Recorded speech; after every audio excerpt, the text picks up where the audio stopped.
Yerrick Summers felt the slight shift in artificial gravity beneath his feet as the docking gantry sealed with a soft hum. He let out a breath he hadn't realized he was holding. Behind him, framed by the open hatch, the vast curve of Elo's 9 glowed with reflected starlight. As he stepped forward onto the Intricacies Academic Exchange Hub, he could feel Turbo, the small, golden-furred puppy in his arms, begin to squirm with excitement. Turbo gave a short bark that echoed down the polished metal corridor. Yerrick braced himself. From the documents he'd read, he knew many of the alien species on board were unaccustomed to dogs, some even severely anxious around them. Still, he was determined to show the station that his puppy was nothing more than a friendly, tail-wagging bundle of joy. The corridor led to a wide reception area bustling with movement. Students of all shapes, sizes, and species converged, their languages mingling in a soft cacophony. Yerrick's eyes flickered across the crowd. He recognized the elongated frames of the Zenthuri, the delicate insectoid forms of the Zarn 5 residents, and a cluster of cube-shaped beings from Fan, who moved in a smoothly choreographed shuffle. Turbo barked again, capturing the attention of several passers-by. Some paused, curiosity evident in the way their bodies or faces shifted. Others walked by, only giving Yerrick and his little dog a wary glance. A tall, spindly-limbed alien with translucent skin stepped forward. Bioluminescent stripes along his forearms pulsed with shifting colors. For a moment, Yerrick thought the patterns were intriguing, almost beautiful, until he noticed the alien's expression. Fear, or perhaps revulsion, twisted the alien's features. Yerrick felt the pup move in his arms, and a wave of unease came over him. He cleared his throat and tried a polite greeting, but Turbo let out a small yap, cutting him off. The alien's translucent nostrils flared. That thing, he rasped. It has teeth. His stripes shifted in color again, flickering from a pale blue to a sudden, agitated red. I was warned about Earth's savage animals. He took a shaky step backward. Yerrick tucked the puppy closer, stroking Turbo's ears to keep him calm. He's just a puppy, not savage at all. Look, he lifted Turbo, so the alien could see the dog's soft, fuzzy face and the little pink tongue sticking out. Turbo wagged his tail with so much vigor that his whole body shook. I promise he's friendly. I am Varnak, the alien said, voice trembling, and I demand assurances that it will not bite. He's more likely to chew on socks and drool on them, Yerrick replied. He's never hurt anyone. Varnak's luminescent stripes began to flutter from red to purple. I will hold you responsible if I'm injured or eaten. Then, with an abrupt turn, he hurried away. The look in his eyes left Yerrick with a distinct impression that this was just the beginning of a conflict. Turbo whined softly, as if to say he had no clue why that tall, shiny being was so upset. Yerrick adjusted his backpack, set Turbo down, and let the puppy walk on a short leash. Turbo tried to bound forward, nearly tripping on his oversized paws. This was supposed to be a monumental day. Earth had finally been invited to participate in a cross-species academic program, and Yerrick was one of the first from his planet to enroll. He had chosen xenolinguistics because understanding alien communication fascinated him. Now, however, his primary concern was bridging a very personal gap of distrust between his puppy and the station's inhabitants. He checked a small data pad on the wall, scrolling through the directory to find where new Earth students should report. The instructions were in multiple languages, including a standard interstellar pictograph, but at least there was an English translation flickering on the display. Turbo nosed at the pad, leaving a smear of drool on the smooth surface. As they continued down the corridor, Yerrick felt the hush that followed them. Conversations dimmed, eyes turned. One group of insectoid students parted as if to make way, their antennae quivering with either interest or caution. Yerrick tried to keep his posture confident, though the tension pressed in on him. He was aware that humans had a reputation for unpredictability in certain corners of the galaxy, but he had hoped a friendly dog would be a charming ambassador. The expression on Varnak's face a minute ago suggested otherwise. A voice hailed him from behind. It was a small, drone-like sphere floating at shoulder level, a station assistant device. "Student Summers," it said in a synthesized tone. "Proceed to Hall A, where you will check in with Intricacies Student Services. Please be mindful of your, companion." The emphasis on the last word sounded carefully neutral, but Yerrick could guess the meaning. Don't let your dog cause trouble. He nodded and followed the sphere. Turbo's tail kept wagging. The puppy's bright eyes drank in every new sight. Flickering holographic banners, large potted plants with leaves that change color based on air composition, and a series of tinted windows revealing the star-dotted void outside. Several times, Turbo barked at the reflection of his own wagging tail, as though he couldn't believe this brand-new environment was real. At Hall A, Yerrick was greeted by a human administrative liaison, a middle-aged woman named Dr. Quan. She wore a crisp gray uniform adorned with a small Earth emblem, signifying her role as a representative. Dr. Quan gave Yerrick a polite smile, then arched an eyebrow at Turbo.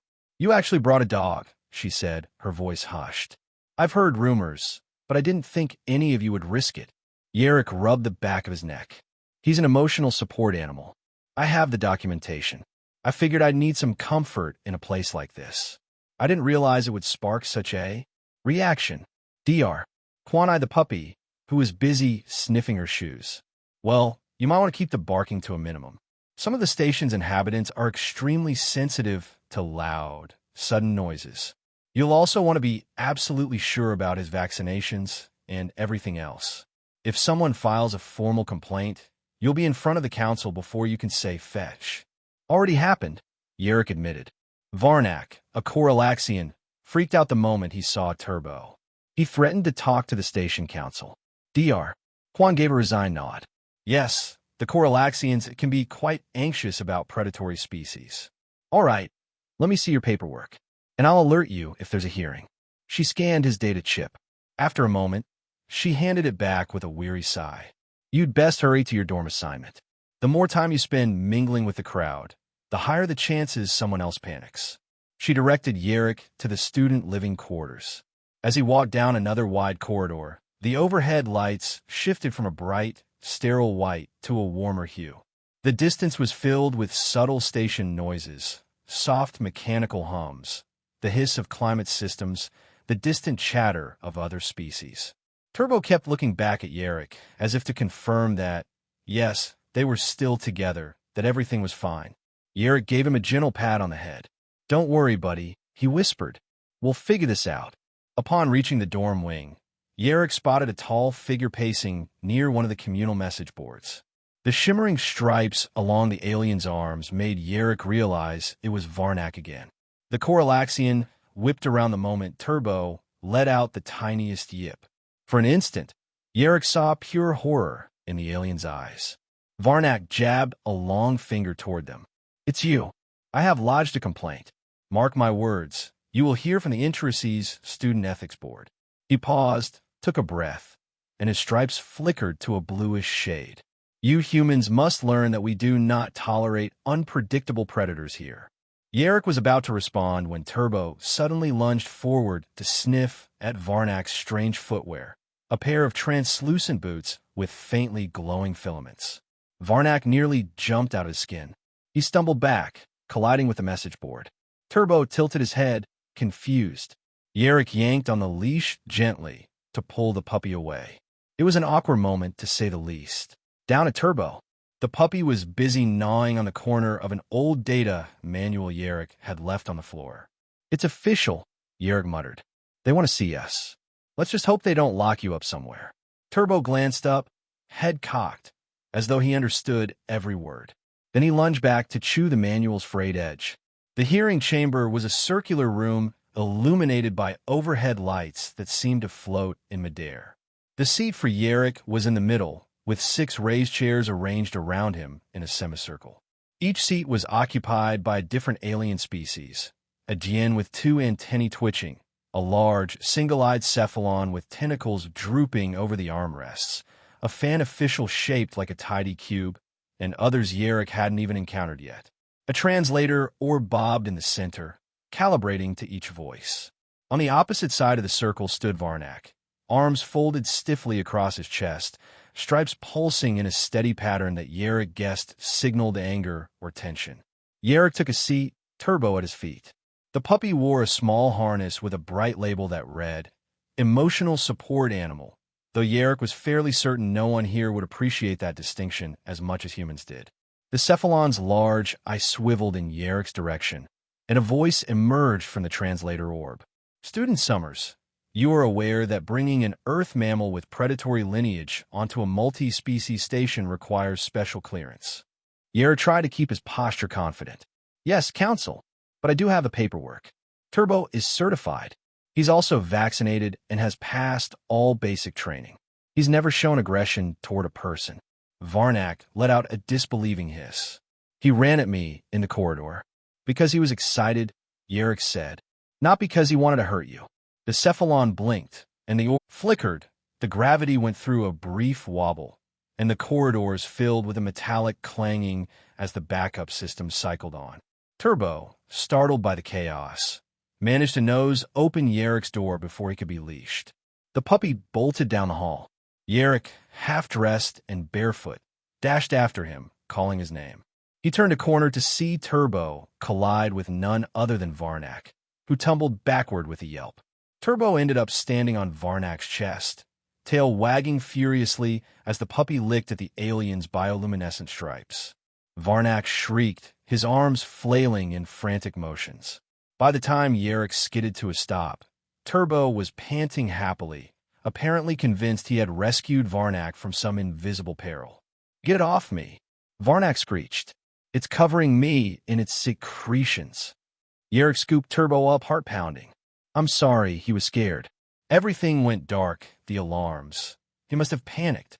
He hurriedly examined Varnak for injuries, but the Coralaxian skin was intact, just smeared with puppy drool. Varnak's stripes flashed from red to a blotchy purple. That night, a second summons from the council reached Yarrick's comm. He sighed, burying his face in his hands. He arrived at the next hearing with dread weighing on him. Varnak, clad in reflective chest and shin guards, demanded the council take stronger measures. The security footage, however, showed Turbo's headlong dash through the corridor, the frightened yelp as the puppy tried to escape the flickering lights, and the unintentional collision with Varnak. The council concluded that Turbo had not intended harm. "Perhaps," said the cephalon, "we should institute a course of structured acclimation. Varnak, you display continued distress. Yarrick, your dog needs to learn how to interact safely. We recommend a series of supervised sessions." Varnak opened his mouth to protest, but the cephalon's single large eye fixed on him. "Objection noted," the orb translated. "The program begins tomorrow." Varnak's shoulders sagged. Yarrick didn't know whether to feel relieved or apprehensive. The first acclimation session took place in a small, sterilized room with a transparent barrier. A station supervisor, a patient Zarn 5 insectoid, hovered in the corner with a translator device. Yarrick stood on one side of the barrier with Turbo, who was wearing a harness and muzzle. Varnak stood on the other side, arms crossed, stripes flickering between shades of red and dull orange. The supervisor held out a small pouch of dog treats to Varnak. "You will feed him," she instructed. Varnak cringed. "That is out of the question. Just drop one on the floor," Yarrick suggested gently. "No direct contact required." With a grimace, Varnak placed a treat into a hatch that slid it through the barrier. Turbo sniffed the treat and gobbled it up, tail wagging so hard his entire rear end wiggled. Varnak jerked back as though he expected the puppy to attack through the transparent divider. They repeated this process for half an hour. Turbo, delighted at receiving treats, barked with excitement, muffled by the muzzle, but still audible. Varnak's stripes cycled through various anxious colors, though he did manage to feed the dog 3 or 4 biscuits without sprinting from the room. Yarrick could see the Coralaxian's eyes occasionally darting to Turbo's paws, his muzzle, the wagging tail. It was almost comical, the tall alien, so tense, and the small puppy, so obviously thrilled about every crumb of attention. The sessions continued. By the 4th, the barrier was removed, and Varnak was seated on the same bench as Yarrick and Turbo, though a good 2 meters of space remained between them. When Turbo tentatively approached, Varnak trembled but didn't flee. He held out a treat with a shaky hand. Turbo sniffed, then took it gently, as Yarrick had trained him. A stunned hush fell over the room. "He's licking my fingers," Varnak whispered in dismay.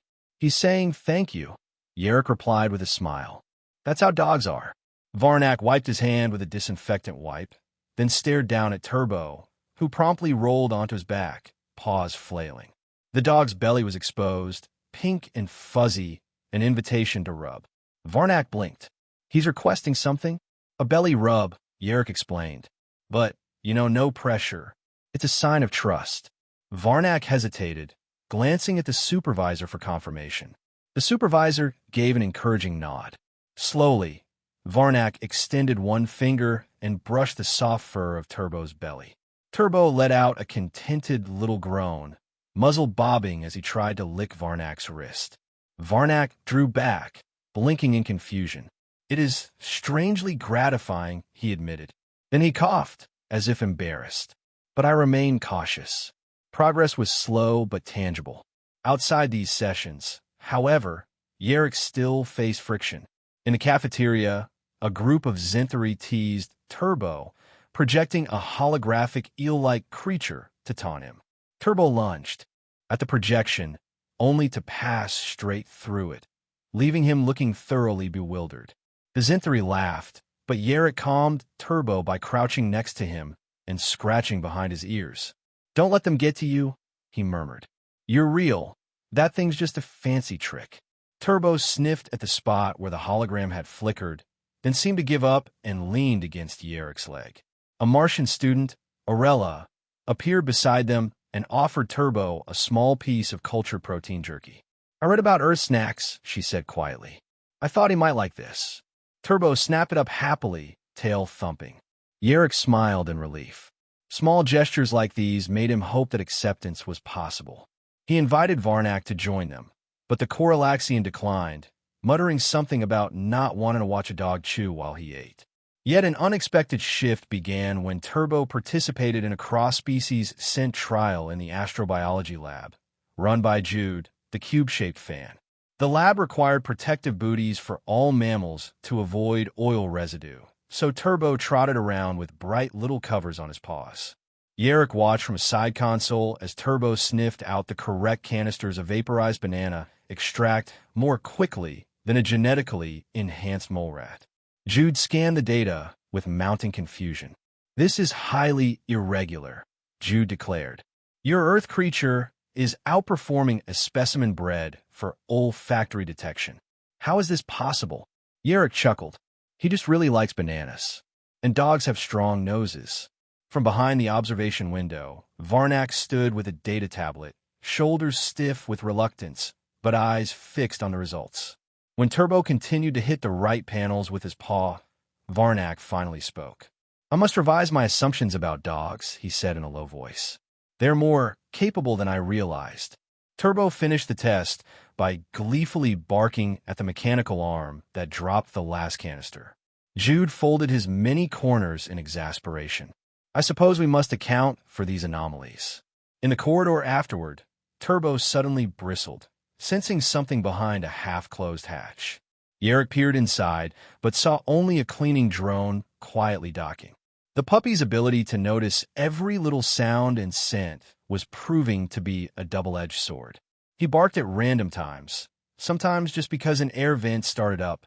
It wasn't always convenient, but it reminded Yarrick of how attuned dogs were to the environment, perhaps in ways the station's inhabitants didn't fully appreciate yet. Night fell, or at least the station's artificial cycle dimmed the lights to simulate night. Yarrick was nearly asleep when Turbo jumped up, ears perked, growling at the door. Alarmed, Yarrick turned on a lamp. He heard a faint metallic clink in the hallway. Grabbing his comm device, he quietly requested a security drone. Within minutes, an automated sentinel hovered past his room, spotlight blazing. A quick chase ensued. Yarrick cracked his door open, catching a glimpse of a small figure sprinting away. The drone's alarm whoop echoed down the corridor. Turbo barked, tail rigid. Then silence. The next morning, the official bulletin stated that someone had attempted to scan or tamper with a restricted console near Yarek's dorm. They hadn't been caught, but the station warned everyone to remain vigilant. Varnak approached Yarek after hearing the news. "Your dog's senses helped detect that intruder," he said, stripes shifting in a subtle pattern. "It seems your companion has some value after all." Yarek tried not to sound too smug. "He's got great hearing. That's how dogs are. They protect the people they consider part of their pack." Varnak lifted a brow. "Pack, you say? Is that what we are to him?" Turbo, lying at Yarek's feet, scratched at his muzzle with a hind leg and sneezed. In the following weeks, Yarek began walking Turbo more openly. The muzzle requirement remained, but the Coralaxian and a few other anxious species grew somewhat accustomed to seeing the wiggly puppy prancing around. Varnak's daily interactions with Turbo for acclimation therapy progressed to a point where Varnak could hand-feed the dog without gloves. He still insisted on disinfecting wipes, but that was progress. Orella suggested Yarek bring Turbo to a meditation alcove in the cultural hall, where homesick students sometimes gathered. "He's warm," she said, "and he makes funny noises. That kind of break in tension really helps people who feel isolated." Sure enough, after only 10 minutes, Turbo had a Favlian, an otherwise stoic species, laughing softly when the puppy let out a tiny squeaky fart. Varnak watched from a distance, arms folded, stripes at a steady greenish hue. "You have weaponized comfort," he murmured, with a touch of awe and disapproval.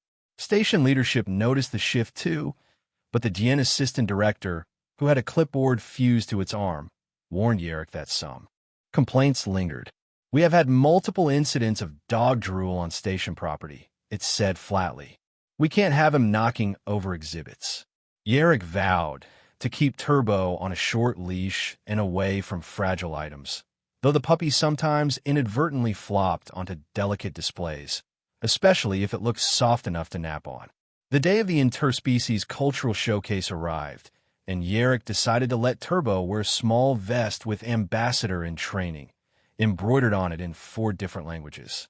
Varnak gave the dog a perplexed once-over, muttering that it was ridiculous for a savage earth mammal to pose as a diplomat. Yet, ironically, many attendees found Turbo's presence cheerful. When he accidentally demolished a Glenari sand sculpture by rolling across it in delight, the outraged Glenari hissed in despair, but Yarek helped rebuild it, apologizing profusely.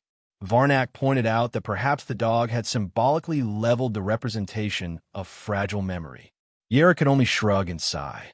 Still, the event went relatively well until the station's DN assistant director approached with a stern expression. "Your Earth creature is causing disruptions," it said. "We have complaints.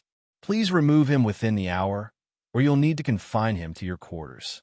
Yarek complied, not wanting to spark further controversy. He spent the remaining time quietly trying to fix the chewed holes Turbo had left in his only pair of insulated socks. The next morning, Yarek heard a knock on his dorm door. He opened it to find Varnak standing there, data tablet clutched in one hand. Turbo trotted up to sniff the alien's boots. Varnak, though still tense, didn't recoil this time. "Is he awake?" the Coralaxian asked. "Turbo's always awake," Yarek said with a small laugh. "Why?" Varnak's stripes showed a faint turquoise hue, indicating a strange mixture of annoyance and embarrassment. "I have been assigned to help a Telnori student who refuses to attend negotiation classes due to stress. Apparently, I'm not calming enough. I require your dog." Yarek blinked. "You want to borrow my dog for therapy?" "For exactly 37 minutes, Varnak clarified. Yarek gave Varnak the leash and instructions, telling him not to panic if Turbo barked, and to remain calm if the puppy decided to lick the Telnori. Varnak left, looking as if he were marching off to a hazardous mission. When they returned 38 minutes later, Varnak's stripes were a subdued greenish-gray, and Turbo looked proud of himself. "Well?" Yarek asked, kneeling to scratch Turbo's ears. The dog flopped onto his side, content. Varnak gave a stiff shrug. It went tolerably. The Telnori agreed to attend classes after spending 15 minutes petting the dog. He also asked where he could acquire a plush replica. I suppose you humans call this a success. He hesitated.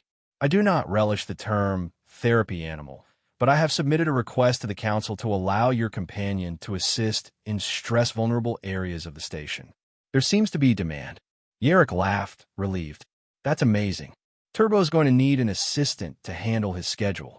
Don't be ridiculous, Varnak snapped, though his tone lacked real bite. But yes, you might consider it. 3 days later, Yarrick and Turbo stood before the council again, but this time, the atmosphere was entirely different. Instead of anxiety over whether Turbo would be expelled, the conversation revolved around formalizing the puppy's role. A short discussion ended with the cephalon's large eye blinking in a curious pattern. Through the orb, it announced, "We hereby reclassify Turbo as K9 Auxiliary Unit, Emotional Cohesion Task Force. He is to be provided a badge and must remain in compliance with station guidelines." Varnak stepped forward, brandishing a tiny laminated badge attached to a lanyard. His stripes flickered in an awkward pinkish hue as he faced Yarrick. "I believe this is yours," he said to the dog, though the dog merely stared at the shiny object. Varnak pressed the badge into Yarrick's hands. Then, as if catching himself, he straightened. "I still find him unsettling, but I concede his presence has proven beneficial." Yarrick grinned, hooking the badge onto Turbo's collar. The puppy gave a single, sharp bark, tail wagging at supersonic speed, muzzle no longer required. A wave of relief washed over Yarrick. He was officially allowed to keep his dog here, not as a nuisance, but as a contributor to station life. He glanced at Varnak, who maintained a stoic posture, though his stripes had settled into a calm, steady green. It was almost a moment of interspecies solidarity. Outside the council chamber, Orella gave Yarrick a quick high five. "You did it," she said. "I guess dogs are now part of the official support protocol around here." Yarrick laughed, patting Turbo's head. "Yeah, who would have guessed?" He looked around at the bustling corridors, the swirl of alien shapes and colors. "I like to think this is how real understanding begins, with small steps and maybe a few chewed socks." Varnak cleared his throat, glancing down at Turbo, who was sniffing the edge of his boots with far less alarm than before. "Perhaps Earth is not as savage as I believed," he muttered. Yarrick smiled. "We're not perfect, but hey, we try." The group made their way through the station's living quarters, passing various students who now eyed Turbo with less shock and more curiosity. One or two even waved. Turbo happily trotted along, his new badge catching the overhead lights. When they reached Yarrick's dorm, Yarrick paused to open the door, turning back to Varnak and Orella. "Anytime you want to see him, you're welcome," he said. "Just, maybe text me first so I can put away anything he might chew." Varnak gave a small nod, the stripes on his arms pulsing faintly. Orella leaned down to scratch Turbo under the chin, eliciting a soft, pleased huff from the dog. Then Varnak and Orella continued down the corridor, heading off to their respective tasks. Yarrick watched them go, reflecting on how bizarre and wonderful it was that so many species shared this floating station, and that his puppy had found a place here among them. Later that evening, Yarrick settled on his bed, reviewing course materials about advanced xenolinguistic structures. His comm device buzzed with a new message, a request from the Telnori student for a brief puppy therapy session. Yarrick chuckled. So it was official. Turbo had a job. Setting aside his reading, he stooped to rub the dog's ears. "Ready to go help someone else, buddy?" Turbo responded with a quiet bark and an eager wag of the tail. Yarrick clipped on the leash, grabbed the little bag of treats, and made his way out into the corridor. As they walked, Yarrick realized that, yes, many here still saw Earth creatures as unpredictable, even savage. But day by day, the station's residents were realizing that fear often diminished with understanding, that a wagging tail and a gentle nudge could bridge the gap between alien and human. He passed a group of Glenari who gave Turbo a cautious nod. Farther down, a Dien with that ever-present clipboard paused to observe them, antennae twitching. No one screamed. No one scurried away. Yarrick felt a rising sense of hope. Perhaps the bigger picture was playing out in microcosm right here. Interstellar tensions soothed by one small, golden-furred puppy who wanted nothing more than treats, belly rubs, and companionship. It was an oddly uplifting thought that so much good could come from such a simple creature. They reached a small lounge area where a distressed-looking Telnori student hovered near a potted alien fern. The Telnori had dark, glimmering eyes and 4 slender arms that fidgeted anxiously. The moment the student spotted Turbo, their posture relaxed slightly. Yarrick guided Turbo forward, letting him sniff the Telnori's outstretched hand. Soon enough, the student was gingerly petting Turbo's head, a trembling smile emerging. Yarrick watched silently, heart warmed by the scene. A short while later, they finished the impromptu therapy session. As Yarrick left the lounge, he encountered Varnak again, standing at a distance with his arms crossed. When Yarrick turned, Varnak's stripes shifted to a more neutral hue. The Telnori wrote a commendation. He said, "They claim your dog eased their anxiety about a big exam." The station's social feed is buzzing. Yarrick couldn't hide his grin. I guess it's official then. Turbo's the station's little emotional support hero. Varnak sniffed. I still do not enjoy his drool. Noted. We'll work on that. Varnak nodded curtly, then pivoted and walked away, but not before Yarrick noticed a faint tinge of pink in his stripes. Whatever that color meant, Yarrick suspected it was as close to fondness as Varnak could muster for now. They returned to Yarrick's dorm, and Turbo immediately jumped onto a small blanket in the corner, exhausted from a day of forging interspecies goodwill. Yarrick sat at his desk, rummaging through the remains of the old manual Turbo had chewed, smiling ruefully at the dog-sized bite marks. "Guess I'll need to get a replacement," he murmured.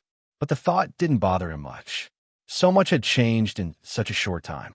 A message blinked on his screen from Dr. Quan, the Earth liaison, congratulating Yarrick on the successful reclassification of Turbo. She ended with a line that read, "In many ways, this might be the best public relations Earth has ever had with the Intrices program. Keep it up, but please mind station protocol." Yarrick chuckled at that. Mind station protocol. Yes, he'd continue trying. Turbo would have to keep wearing those booties in certain labs, and the muzzle was still mandated in large common areas if the crowd got too dense. But overall, they had come a long way from the frightened stares and angry accusations of day one. Slowly, the station lights dimmed to simulate late-night darkness. Yarrick changed into comfortable clothes and lay on his bed. Turbo padded over, sniffed the foot of the bed, and then curled up next to Yarrick's calves, muzzle resting on a pillow, as if it was the most natural place in the galaxy. Yarrick stared at the ceiling, thinking about Varnak, the Council, the Telnori, Orella, Jude, and all the other aliens who had crossed paths with him and his puppy. Somehow, it felt like the start of something bigger than just a successful academic exchange.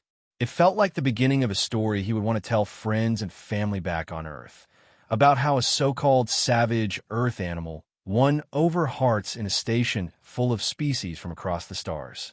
He closed his eyes, listening to Turbo's soft breathing. In a place where so many languages and species converged, a single wagging tail had done more than any diplomatic speech could.